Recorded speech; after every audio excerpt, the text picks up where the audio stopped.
Good morning everyone. दोस्तों आज है 3 जुलाई 2021 और मैं आपके लिए लेके आया हूं द इंडियन एक्सप्रेस के न्यूज़पेपर की एनालिसिस। दोस्तों मेरा नाम है सितेंद्र चौधरी और आप मुझे दूसरे प्लेटफॉर्म जैसे इंस्टाग्राम, फेसबुक और टेलीग्राम पे भी फॉलो कर सकते हो। यहाँ पे बहुत सारे स्टूडेंट टेलीग्राम पे मुझे पर्सनल मैसेज करते हैं और गाइडेंस लेते हैं। मैं कोशिश करता हूँ कि सभी के सभी का मैसेज का मैं रिप्लाई करूँ, लेकिन एक बात आपको आज बताना चाहता हूँ कि आज जो है ना, हमने यहाँ पे खिचड़ी बनाई है, मतलब एक स्वादिष्ट खिचड़ी बनाई है। उस खिचड़ी में कुछ टॉपिक हम लोगों ने इंडियन एक्सप्रेस से लिए हैं और कुछ टॉपिक द हिंदू से लिए हैं, क्योंकि जब आज मैं इंडियन एक्सप्रेस पढ़ रहा था तो बहुत ज़्यादा रेलेवेंट मुझे कोई टॉपिक लगे नहीं। हिंदू के कुछ टॉपिक मैंने यहाँ पे कंबाइन किए हैं ताकि एक आपके लिए एक बढ़िया खिचड़ी और एक है ना बढ़िया मसाला एक आपके लिए बनाया जा सके यहाँ पे। चलिए, तो जो टॉपिक आज हम लोग करने वाले हैं वो रहेंगे आपके the old settlement in Odisha. एक 4000 साल पुरानी सिविलाइजेशन को ओडिशा के अंदर खोजा गया है। उसको जब खुदाई की, जब एक्सकवेशन किया तो उसके कुछ अवशेष हम लोगों को मिले हैं, तो इसके बारे में बात करेंगे, इंपॉर्टेंट है ये। दूसरी हम लोग बात करने वाले हैं ग्लोबल टैक्स डील। इसके बारे में मैं पिछले 2-3 दिन से डिस्कशन कर रहा हूं, कैसे दुनिया में जो मल्टीनेशनल कंपनीज हैं उनके ऊपर हम लोग कुछ टैक्स लगाने वाले हैं, जिसकी वजह से वो अपने टैक्स वो अभी वो बचाते हैं ना, भाग जाते हैं टैक्स से, तो वो नहीं भाग पाएंगे। तो इसके बारे में हम लोग थोड़ा सा बात करेंगे। अगला इशू है वो है लेह कारगिल को लेकर। JNK वाला इशू तो बहुत टाइम से चल ही रहा था, लेकिन न्यूज़पेपर में जो है लेह लद्दाख और कारगिल वाला इशू अब तक जो है डिस्कस नहीं किया गया था। इसके बारे में भी मैं यहाँ से डिस्कस करूंगा। GS पेपर 2 में पॉलिटी वाले सेक्शन से आप इसको कवर कर सकते हो। जो यहाँ पे ये जो फोर्थ टॉपिक है ये है इलेक्ट्रिसिटी इन रूरल एरियाज। हालांकि ये पूरे का पूरा एडिटोरियल राजस्थान बेस्ड है, लेकिन इस पूरे मॉडल को हम लोग इंडिया में भी अप्लाई कर सकते हैं और कैसे इंडिया में रूरल सेक्टर में, स्पेशली हेल्थ सेक्टर में और एजुकेशन सेक्टर में, एजुकेशन की वजह से हम जो एक रेवोल्यूशन लेके आ सकते हैं, उस टॉपिक को हम यहाँ पे कवर करेंगे। GS पेपर 3 में इंफ्रास्ट्रक्चर वाले सेक्टर से इसको हम लोग यहाँ पे कवर करेंगे। अगला जो टॉपिक हम पढ़ने वाले हैं, देखिए वो कोई खास ऐसा चीज इंपॉर्टेंट नहीं है आज के लिए, लेकिन क्योंकि यूएसए अफगानिस्तान के अंदर पिछले 20 साल से जम के बैठा हुआ था, अभी फाइनली डिसाइड किया है अमेरिका ने कि वो अफगानिस्तान को छोड़ के चला जाएगा। ठीक है, मतलब तुम तो ठहरे परदेसी, साथ क्या निभाओगे। आजकल अफगानिस्तान के प्रेसिडेंट बेचारे यही गाना गा रहे हैं, क्योंकि जब अमेरिका वहां से चला जाएगा, नाटो फोर्सेस वहां पे चली जाएंगी, तो वहां पे आएगा तालिबान। इसके बारे में डिस्कस करूंगा इस एडिटोरियल में, थोड़ा सा वेट करो। ठीक है, अगला जो टॉपिक हम लोग करने वाले हैं that would be about the green passport issue. क्योंकि देखिए ये टॉपिक मैंने कल भी करवाया था कि यूरोपियन यूनियन ने कुछ हमारी वैक्सीन को अप्रूव नहीं किया है और हम लोग अगर कोविशील्ड लगवाया है तो यूरोप में ट्रैवल नहीं कर पाएंगे। इसके बारे में इशू है। GS पेपर 2 में आपका जो IR वाला पोर्शन है, इंटरनेशनल रिलेशनशिप्स, वहां से इसको हम लोग कवर कर सकते हैं। अगली जो न्यूज़ है that would be about the freedom of expression, freedom of press, freedom of media, freedom of है ना entertainment industry and all that, उसके बारे में है। क्योंकि देखिए सरकार जो है फ्रीडम को कर्टेल करना चाहती है ना। देखो भैया, इस दुनिया में ज़्यादातर जो सरकारें होती है ना, वो जनता के अधिकारों को, फ्रीडम को कर्टेल करना चाहती हैं। ये government most of the cases की बात कर रहा हूँ, ये गवर्नमेंट का करेक्टर होता है। क्योंकि जब आप वॉइस को कंट्रोल कर लोगे ना, फ्रीडम को कंट्रोल करोगे, तो आप अपनी अथॉरिटी को एस्टेब्लिश कर सकते हो। जब जब लोगों आवाज़ उठाएंगे, उनके पास आवाज़ उठाने की पावर रहेगी, तो जो ऊपर लोग गद्दी पे बैठे हैं ना, उनका जो सिंहासन है वो डोलने लगता है। तो अपने सिंहासन को प्रोटेक्ट करने के लिए हमेशा राजा जो किंग होता है वो ये चाहता है कि लोगों के अधिकार जितने कम से कम हो सके उतने रहने चाहिए। समझ रहे हो? हालांकि ये डेमोक्रेसी है, अब ये इनडायरेक्टली होता है। राजा महाराजों के टाइम ये डायरेक्ट हुआ करता था, उनको तो कोई क्वेश्चन पूछने वाला था ही नहीं, है ना। जिसका मन किया गला काट दिया, जिसका मन किया उसको आंख में जो है वो गर्म करके तेल डलवा देते थे वो लोग। लेकिन आजकल इन डेमोक्रेसी में थोड़ा सा इनडायरेक्ट वे में पर्दे के पीछे सारी चीज़ें होती हैं, लेकिन ओवरऑल फिलोसफी लगभग वही है। ठीक है, खासकर जो प्रोग्रेसिंग और इनिशियल फेज में जो डेमोक्रेसी होता है, इंडिया भी इनिशियल फेज में ही है, 70-75 साल ही हुए हैं, बट स्टिल हम बहुत अच्छा परफॉर्म कर रहे हैं। एनीवेज, चलिए बात करते हैं शुरुआत से ही, इसी फ्रीडम ऑफ एक्सप्रेशन से ही शुरुआत करते हैं। देखिए बॉलीवुड में फिल्में बनाई जाती हैं, है ना, साउथ इंडिया में फिल्में बनाई जाती हैं। इंडिया दुनिया में सबसे ज़्यादा फिल्में प्रोड्यूस करता है पूरी दुनिया भर में, ये सबको पता है। क्योंकि इंडिया में 3 रिलीजन हैं, एक है हमारे यहाँ पे पॉलिटिक्स, एक हमारे यहाँ पे है बॉलीवुड, और तीसरा रिलीजन हमारे यहाँ पे क्या है जी, क्रिकेट है। अब इन 3 रिलीजन में से जो बॉलीवुड है ये भी काफ़ी इन्फ्लुएंस करता है जनता को। तो सर देखिए, हमारे पास एक सेंसर बोर्ड होता है ना, सेंसर बोर्ड। वो सेंसर बोर्ड क्या करता है, फिल्मों को पास करता है कि कौन सी फिल्म कौन सी कैटेगरी के लोग देख सकते हैं, है ना, कौन 12 साल से कम, 12 से 18 या 18 से प्लस, वो काम करता है हमारा सेंसर बोर्ड। लेकिन सरकार अभी एक ड्राफ्ट बिल लेके आई है, the draft cinematic amendment bill 2021, जिसके अंदर ये प्रोविज़न डाला गया है कि सेंसर बोर्ड से पास होने के बाद भी सरकार का अगर मन करता है, अगर सरकार को लगता है कि यह पर्टिकुलर मूवी उसको इम्पैक्ट करती है नेगेटिवली, तो सरकार उसको कंट्रोल कर सकती है। मतलब देखिए, एक बार अब सेंसर बोर्ड ने पास कर दिया तो फिर आप कौन होते हो, ठीक है। तो ये सरकार की मनमानी हो जाएगी यहाँ पे। तो कुछ ऐसे फिल्म मेकर्स जो सरकार के अगेंस्ट में बोलते हैं, या देखिए सरकार को तो कुछ भी बुरा लग सकता है ना, तो सरकार उसको बंद कर सकती है। तो इस प्रपोजल के अगेंस्ट में जो है पूरी की पूरी फिल्म फ्रेटर्निटी, चाहे वो साउथ इंडिया से हो चाहे नॉर्थ इंडिया से हो, आके खड़े हो गए हैं और उनका ये मानना है कि सरकार इसके थ्रू जो है फ्रीडम ऑफ एक्सप्रेशन को करटेल करना चाहती है, बॉलीवुड को करटेल करना चाहती है। जबकि क्या देखना चाहिए क्या नहीं देखना चाहिए, इसको डिसाइड आखिर किसको करना चाहिए, जनता को डिसाइड करना चाहिए। People should decide what they want to watch and what they want to reject rather than government, है ना। क्योंकि भैया देखो, अगर आप गवर्नमेंट सब कुछ डिसाइड करोगे तो इसका मतलब जनता को आप पागल समझते हो, आप समझते हो कि जनता को अकल ही नहीं है। अरे उनको डिसाइड करनी दीजिए ना यार, उनका मन करे करेंगे वो लोग, एज लॉन्ग एज वो कॉन्स्टिट्यूशन का अगेंस्ट में नहीं है, एज लॉन्ग एज वो हमारी फंडामेंटल प्रिंसिपल्स के अगेंस्ट में नहीं है, तो उनको करने दीजिए। जो अच्छा लगेगा वो देखेंगे, नहीं लगेगा तो नहीं देखेंगे। मतलब कुछ कुछ मेरा भी यही कहना है, फिल्म फ्रेटर्निटी का भी यही कहना है, वो सारी की सारी चीज़ें हैं, ठीक है। चलिए जी, अगली जो न्यूज़ आती है वो आती है उड़ीसा से। देखिए, उड़ीसा में एक डिपार्टमेंट है, ठीक है, वो है Orissa institute of marine, Orissa institute of marine time and south east Asia studies. वहाँ जो मिनिस्ट्री ऑफ कल्चर है उड़ीसा के अंदर में, उसके अंडर में ये एक इंस्टीट्यूट है। इसका काम क्या होता है, ये जो पुरानी हिस्टोरिकल साइट्स होती हैं उनकी खुदाई करता है। अभी इसी तरह की खुदाई जो है बालासोर में की गई।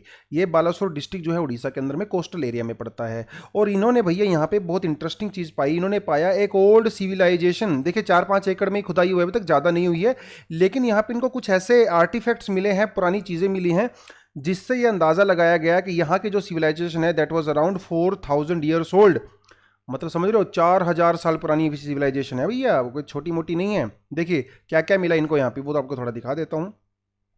जो इंटरेस्टिंग इनको चीज़ मिली है वो मिली है कि कुछ हट्स मिली हैं इस तरह से बीच में, और इन हट्स के चारों तरफ एक 4 दीवारी बनी हुई है, फोर्टिफिकेशन बनी हुई है। यह 4 दीवारी मड की बनी हुई है ना, कंक्रीट की नहीं है, मड की है, ठीक है। और आप फोर्टिफिकेशन क्यों करते हो, आप अपनी 4 दीवारी क्यों बनाते हो, या तो प्रोटेक्शन करने के लिए, कोई दूसरा आपके ऊपर अटैक ना करे, या फिर फ्लड वगैरह से बचाने के लिए। अभी ये भी श्योर नहीं है कि ऐसा क्यों है, बट स्टिल या दैट वाज द थिंग। दूसरी चीज़ एक देखिए, अगर कभी लाल किला वगैरह में आप गए हो तो आपने देखा होगा कि जो पुराने किले होते हैं ना, वो अपने चारों तरफ एक दीवार मतलब एक गड्ढा खोद के, ट्रेंच बना के उसके अंदर पानी डाल देते हैं, ताकि अगर कोई सोल्जर आते हैं तो उसको पार ना कर पाए, वहीं पे डूब जाए, और आपका जो किला है, जो फोर्ट है, वो प्रोटेक्टेड रहे। इसी तरह की सेटलमेंट भी यहाँ पे देखी गई है। इसको कहा जाता है मोट, MOAT। और इस मोट में पानी कहाँ से आता था, 2 छोटे छोटे नाले हैं, ठीक है, गंगाहारा और प्रसन्ना, यहाँ से इसके पंत पानी आता था, ठीक है। और ये जो सिविलाइजेशन मिली है, यहाँ पे 3 एज के प्रूफ मिले हम लोगों को। पहली है चोकोलिथिक पीरियड, दूसरी है आयरन पीरियड, और फिर अपना जो है अर्ली हिस्टोरिकल इंटरवल। चोकोलिथिक पीरियड को हम लोग बोलते हैं कॉपर पीरियड, जहाँ पे कॉपर का ज़्यादा यूज़ होता था, ठीक है। फिर आया आयरन एज, उसके बाद एक्चुअली ब्रोंज एज आता है, फिर आयरन एज, और उसके बाद जो है और मॉडर्न एज को क्या बोलते हैं, ये हमारा डिजिटल और स्पेस एज है, ठीक है।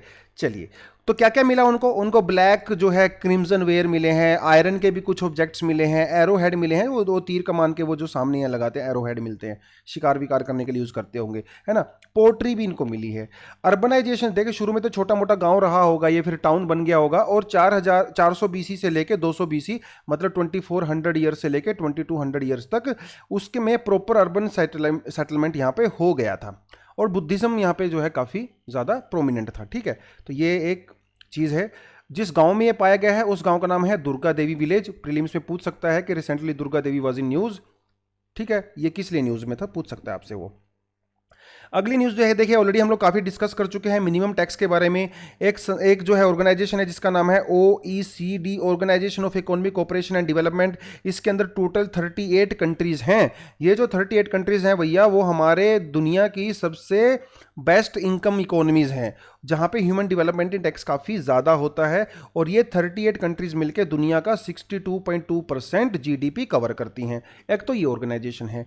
दूसरी ऑर्गेनाइजेशन है G7, है ना। पहले G8 हुआ करता था, बाद में रशिया को इससे निकाल दिया तो ये G7 हो गया। कौन कौन सी कंट्री है? Canada, France, Germany, Italy, Japan, United kingdom और यूनाइटेड स्टेट्स। ये भी दुनिया की सबसे डेवलप्ड इकोनॉमीज हैं। तो ये जो डिसीजन लेती हैं डेफिनेटली वो पूरी दुनिया को इंपैक्ट करता है। अभी इन्होंने क्या डिसीजन लिया है? इन्होंने डिसीजन लिया कि जो बड़े बड़े लोग हैं, जो अमीर लोग हैं, जैसे अमेजोन, फेसबुक, गूगल, ये लोग पता क्या करते हैं? बड़े बड़े दिमाग लगाते हैं। देखिए, अलग अलग कंट्रीज में अलग अलग टैक्स रेट होता है। इंडिया में अलग टैक्स रेट है, पाकिस्तान में अलग है, श्रीलंका में, अमेरिका में। तो ये लोग क्या करते हैं, जिन कंट्रीज में टैक्स रेट कम होता है ना, वहां पे अपने कंपनी का हेड ऑफिस खोल लेते हैं और वर्किंग करते हैं कहीं और पे। तो जैसे फेसबुक है, इसका हेड ऑफिस आयरलैंड में है और इसकी जो मेन वर्किंग है वो अमेरिका में, इंडिया में और मतलब दूसरी कंट्रीज में है। तो ये लोग क्या करते हैं, ये वहां पे टैक्स पे करते हैं जहां पे इनका हेड ऑफिस होता है। तो ये टैक्स पे करेंगे कहां पे? आयरलैंड में। आयरलैंड में टैक्स कम है। अगर इनका हेड ऑफिस अमेरिका में होता है तो अमेरिका में टैक्स पे करना पड़ता। तो ये बड़े दिमाग लगाते हैं, बहुत सियाने हैं, चतुर चालाक हैं।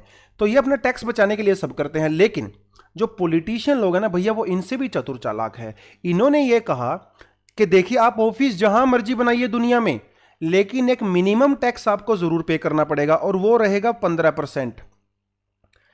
चाहे आप भैया अमेरिका में ऑफिस बनाओ, इंडिया में बनाओ, पाकिस्तान में बनाओ, 15% का टैक्स आपको देना ही देना पड़ेगा। अभी आप टैक्स से बच के नहीं जा सकते, जिसे कहा जाता है मिनिमम टैक्स रेट। और इसकी बात कौन कौन कर रहा है? G7 भी कर रहा है, OECD भी कर रहा है और G20 भी कर रहा है। आप कमेंट सेक्शन में बस मुझे ये बता दो, इन तीनों में से इंडिया कौन सी ऑर्गेनाइजेशन का पार्ट है?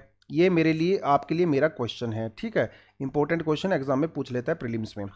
130 कंट्री अब तक अग्री कर चुकी हैं इस प्रपोजल के ऊपर कि मिनिमम टैक्स होना चाहिए। किसको टारगेट कर रहे हैं हम लोग? मल्टीनेशनल कंपनीज को टारगेट कर रहे हैं। इशू क्या है? वो base erosion and profit sharing, जो मैंने आपको बताया ना। बेस इरोजन मतलब कहीं और जाके ऑफिस खोल लेना, टैक्स वहां पे देना, पैसा बचा लेना, उसको प्रॉफिट इरोजन एंड वो सब बोलते हैं। दिक्कत यहाँ पे क्या है? कंसेंसस की दिक्कत है। कुछ कंट्रीज ऐसी हैं आउट ऑफ 138 कंट्री, मतलब ये 130 तक अग्री कर चुकी हैं। कुछ कंट्री ऐसी है जो इसमें अभी अग्री नहीं की है। डिजिटाइजेशन की यहाँ पे एक प्रॉब्लम है। देखिए, डिजिटाइजेशन जब से आया है ना, तो एक कंपनी बहुत सारी कंट्रीज में ऑपरेट करती है ना। देखिए, आपका ऑफिस होता है तो कोई दिक्कत नहीं है, वो आपको पता चल जाता है कि आपकी बिल्डिंग है। लेकिन डिजिटाइजेशन के मामले में पूरी दुनिया में कंपनीज ऑपरेट करती हैं, तो इनको रेगुलेट करने का थोड़ा सा इशू यहाँ पे हो गया है। तो फेसबुक, गूगल, ये एप्पल, टाटा, अंबानी, इस तरह के लोगों को फ्यूचर में डेफिनेटली दिक्कत होने वाली है, क्योंकि ये टैक्स नहीं बचा पाएंगे। तो ये थोड़ी सी समस्या है यहाँ पे। चलिए जी, देखिए, लेह लद्दाख वाले इशू में पहले मैं बात कर चुका हूँ। जब हम लोग J&K की बात करते हैं, ठीक है, जब J&K की बात करते हैं तो J&K में आपका जो लेह लद्दाख आता है, इसको हम लोगों ने सेपरेट यूटी बना दिया। और जो आपका J&K है, इसको हम लोगों ने सेपरेट जो है एक यूनियन टेरिटरी बना दिया। कब बनाया था? 5 अगस्त 2019 को, जब हम लोगों ने आर्टिकल 370 सरकार ने स्क्रैप कर दिया था। ठीक है, तो इस जो स्क्रैप किया था, लद्दाख के लोगों ने इसको बहुत ज़्यादा वेलकम किया था, ठीक है। लेकिन जो कारगिल के लोग हैं, देखिए, लेह लद्दाख के अंदर 2 डिस्ट्रिक्ट आती हैं, एक आती है आपकी लेह आती है, दूसरी कारगिल आती है, एंड और J&K अलग से हो गया। लेह में इसका स्वागत किया गया था, लेकिन कारगिल में इसका स्वागत नहीं किया गया था, क्योंकि कारगिल में जो शिया पॉपुलेशन है वो कह रही थी कि हमें J&K का पार्ट बनाइए, हमें लेह लद्दाख का पार्ट नहीं बनाइए। यहाँ पर यह प्रॉब्लम थी। शुरू में लेह ने इसको जो है इसका स्वागत किया, लेकिन बाद में देखिए, लेह जो है वो क्या है, एक बुद्धिस्ट मेजोरिटी रीजन है ना। और J&K जो है वो मुस्लिम मेजोरिटी रीजन है, और इन सब का कल्चर अलग है, लैंग्वेज अलग है। तो ये अपने लैंग्वेज को, कल्चर को प्रोटेक्ट करने के लिए चाहते हैं कि हमें सेपरेट आइडेंटिटी मिले। लेह के साथ क्या समस्या हुई? लेह ने शुरू में सोचा कि हम लोग यूटी बनने के बाद हमें प्रोटेक्ट किया जाएगा। प्रॉब्लम यह हो गई कि जब तक 370 था और J&K एक प्रॉपर स्टेट हुआ करता था, तो लेह के अंदर और कारगिल के अंदर जो है 4 मेंबर हुआ करते थे लेजिस्लेचर के, मतलब इनका रिप्रेजेंटेशन था। लेकिन आर्टिकल 370 आने के बाद इनका रिप्रेजेंटेशन वहां पे कम हो गया। अभी सिर्फ 2 मेंबर बचे हैं, और क्या पता एक ही रहे। तो जब आप इनको रिप्रेजेंटेशन नहीं मिलेगा तो नाराज तो होंगे ही होंगे। तो नाराजगी यहां तक आ गई है यहाँ पे कि ये लोग लेके डिमांड कर रहे हैं कि हमें कॉन्स्टिट्यूशन के 6th अमेंडमेंट आप शेड्यूल में डालिए। इनिशियली जो 6th शेड्यूल है इंडिया का, वो किसके लिए बना है? आसाम, मेघालय, मिजोरम और त्रिपुरा के लिए बना है, कि वहाँ पे जो शेड्यूल ट्राइब्स हैं उनको प्रोटेक्ट करता है, उनको एडमिनिस्ट्रेट करता है। जो लेह लद्दाख के अंदर लोग हैं ये भी मोस्टली शेड्यूल ट्राइब ही हैं। तो क्या इनको हम लोग 6 शेड्यूल में डाल सकते हैं? देखिए अभी तो डिमांड चल रही है, तो इसी डिमांड को लेके इन्होंने अमित शाह के साथ डिस्कशन किया था और अमित शाह ने कहा कि देखिए हम लोग को 6 शेड्यूल में फिलहाल नहीं डाल सकते, लेकिन वैसे कुछ प्रबंध आपके लिए कर सकते हैं। तो वो प्रबंध देखे जाने क्या होगा फ्यूचर में, लेकिन फिलहाल लेह एंड लद्दाख और कारगिल अपनी अपनी डिमांड पे अड़े हुए हैं। ये कह रहे हैं कि हमारी लैंग्वेज को, हमारे कल्चर को आप प्रोटेक्ट कीजिए। ठीक है, तो ये थोड़ी सी प्रॉब्लम है, ये मैंने पहले भी मैं डिस्कस कर चुका हूं। बात करते हैं रूरल पावर की। ये द हिंदू का आर्टिकल है, बहुत शानदार आर्टिकल है, इसे सोचा आपको करवाई दूं मैं इसको आज। देखिए इंडिया ने एक बहुत अच्छी प्रोग्रेस की है बिजली के मामले में। अभी वर्ल्ड बैंक की एक रिपोर्ट आई है जिसमें कहा गया है कि 2010 और 2020 के बीच में इंडिया में जो इलेक्ट्रिसिटी है भैया, पहले वो 55% कवर करता था, अभी 96% हाउस होल्ड के अंदर बिजली पहुंच गई है। तो इसके लिए हमें क्लैपिंग करना चाहिए। ठीक है, तो अच्छा काम किया है। तो हाउस होल्ड मतलब जो घर हैं वो कवर हो गए हैं, लेकिन इस रिपोर्ट में कुछ चीजें कवर नहीं की गई। जैसे स्कूल्स को कवर नहीं किया गया कि कितने स्कूलों के अंदर बिजली पहुंची है, और पीएचसी मतलब आपका जो प्राइमरी हेल्थ सेंटर्स हैं उनको भी कवर नहीं किया गया, मतलब सिर्फ घरों को किया गया। अब इनको कौन इंक्लूड करेगा भाई, ये भी तो बता दो। तो देखिए राजस्थान एक बहुत बड़ा स्टेट है ना, और राजस्थान के अंदर सनलाइट बहुत ज़्यादा है। बहुत बड़ा स्टेट होने की वजह से हर जगह बिजली नहीं है, तो कैसे बिजली पहुंचाई जाए? जो रिमोट एरिया में जो स्कूल्स हैं, जो हेल्थ सेंटर हैं, उसको लेके जो है राजस्थान ने एक बहुत शानदार सॉल्यूशन निकाला है। इन्होंने कहा है कि हम लोग स्कूल्स में सोलर पैनल लगाएंगे, जो स्कूल की छत होती हैं उनके ऊपर सोलर पैनल लगाएंगे, जिससे हम लोग बिजली प्रोड्यूस करेंगे और स्कूल में बिजली पहुंचाएंगे। हमारी कंट्री में स्कूल सिर्फ स्कूल नहीं होते हैं, स्कूल बहुत सारे पर्पस के लिए यूज़ किए जाते हैं। स्कूल देखे पब्लिक स्पेस होते हैं। जब भी कोई गांव की मतलब मीटिंग होती है या कोई बारात वगैरह होती है गाँव में, कहाँ रुकती है भैया? स्कूल में ही रुकती है। देखिए मेरे गाँव में तो रुकती थी, आजकल तो खैर पंचायत घर वगैरह बन गए हैं, बट स्टिल बहुत सारे गांवों में पंचायत वगैरह वहीं पे होती है, स्कूल्स में। कोविड केयर जो सेंटर बनाए गए हैं विलेजेस में, वो भी स्कूल्स में बनाए गए हैं। जो जब कोई कैलेमिटी हो जाती है, जैसे कोई फ्लड आ गया या साइक्लोन आ गया, तो लोग कहाँ पे शेल्टर लेते हैं? स्कूल की बिल्डिंग के अंदर लेते हैं। जो इलेक्शन के टाइम पे जो पोलिंग बूथ होता है वो भी स्कूल के अंदर होता है। तो हमारे यहाँ पे स्कूल सिर्फ एजुकेशन पर्पज़ के लिए नहीं होते हैं, बहुत सारे पर्पज़ के लिए स्कूल्स का यूज़ होता है। तो स्कूल के अंदर बिजली होनी चाहिए कि नहीं होनी चाहिए? बिल्कुल होनी चाहिए। बिजली कहाँ से आएगी? क्या वो इलेक्ट्रिसिटी ग्रिड से आएगी? नहीं आएगी, क्योंकि ग्रिड तो वहाँ पे है ही नहीं। तो इसको कहाँ से लेके आ सकते हैं? सोलर पैनल से लेके आ सकते हैं, क्योंकि सूरज तो हर जगह है ना, सनलाइट तो वहां पे आ ही रही है, तो क्यों ना हम इसी से बिजली पैदा करें। अब इसके लिए क्या चाहिए हम लोगों को? पैसा चाहिए। पैसे के बारे में भी अभी मैं बात करूंगा कहां से आएगा। तो जो इलेक्ट्रिसिटी हम लोग प्रोड्यूस करेंगे इसको कहां कैसे यूज कर सकते हैं? फैन चलाने के लिए यूज कर सकते हैं, बिजली के लिए यूज कर सकते हैं। इसके अलावा और भी चीजों में इसका यूज कर सकते हैं, टॉयलेट के में इसका यूज कर सकते हैं। क्या सिर्फ ये स्कूल के लिए यूज कर सकते हैं? ऐसा भी नहीं है। फ्यूचर में इसी टेक्नोलॉजी को मतलब सोलर पावर को हम लोग बस स्टैंड्स पे भी यूज कर सकते हैं, हेल्थ सेंटर्स में भी यूज कर सकते हैं, रेलवे स्टेशंस पे भी यूज कर सकते हैं। बहुत सारे यूज है ना भाई। देखिए बिजली तो सबकी प्राइमरी रिक्वायरमेंट है, बिना बिजली के कोई नहीं चल सकता। तो बिजली कहाँ से आएगी? सोलर पैनल से आएगी। फंडिंग कहाँ से आएगी? ये सबसे बड़ी प्रॉब्लम है। पैसा तो भैया हर प्रॉब्लम की जड़ भी है और हर प्रॉब्लम का सॉल्यूशन भी है। पैसा कहाँ से आएगा? वो आएगा सीएसआर से। सीएसआर क्या है? Corporate social responsibility. हर कॉर्पोरेट, हर कंपनी की ये रिस्पॉन्सिबिलिटी है कि जितना भी वो प्रॉफिट अर्न करता है उसका 2% मतलब 2% जो है वो सोशल सेक्टर में जाना चाहिए, सोसाइटी के लिए होना चाहिए। तो यहां से आएगा पैसा। जो इलेक्ट्रिसिटी कंपनीज होती हैं इनको सरकार ने एक टारगेट दिया है जिसे कहा जाता है रीन्यूएबल परचेज ऑब्लिगेशन मतलब आरपीओ, जिसके अंदर में एक फिक्स परसेंटेज इनको सोलर मतलब रीन्यूएबल एनर्जी से डालना होता है। जैसे मान लो कोई इलेक्ट्रिसिटी कंपनी है और वो 100 मेगावाट का जो है वो बिजली प्रोड्यूस कर रही है, तो इसमें से उसको 20% या 10% जो है रीन्यूएबल एनर्जी से लेना पड़ेगा। तो ये टारगेट जो है ये कंपनी पूरा कर सकती है अगर ये स्कूल्स के ऊपर पैनल लगाएंगी, तो इनका टारगेट भी पूरा हो रहा है ना, तो इनको भी बेनिफिट है, पैसा यहां से आ जाएगा। अच्छी बात है। राजस्थान ने अपने लिए टारगेट रखा था कि मैं 2025 तक 30 मेगावाट बिजली जो है वो रीन्यूएबल एनर्जी सोर्स से प्रोड्यूस करूंगा, चाहे वो विंड हो चाहे वो सोलर हो। लेकिन अभी तक वो सिर्फ 5 या 7 गीगावाट ही कर पाया है, मतलब टारगेट तो ज़्यादा है। तो इस टारगेट को कैसे अचीव कर सकते हैं? सोलर पैनल लगा के, स्कूल्स के ऊपर सोलर पैनल लगा के कर सकते हैं। ठीक है, यहां पे ये बात है। लेकिन कुछ चैलेंज भी हैं। कुछ भी नया काम करने का आपको बिना चैलेंज के तो हो गई। चैलेंज क्या है? अभी तक राजस्थान में जो बड़े बड़े सोलर प्लांट लगाए जाते हैं उसमें हजारों एकड़ जमीन का यूज किया जाता है, उन्हें कहा जाता है लैंड बेस्ड प्लांट्स। अब इनकी समस्या है, आंधी आ गई, तूफान आ गया, फ्लड आ गया, साइक्लोन आ गया। तो चलो राजस्थान में साइक्लोन तो नहीं आएगा, लेकिन फ्लड तो आ सकता है ना, स्टॉर्म्स भी आ सकते हैं, सैंड स्टॉर्म बहुत स्ट्रोंग आता है वहां पे।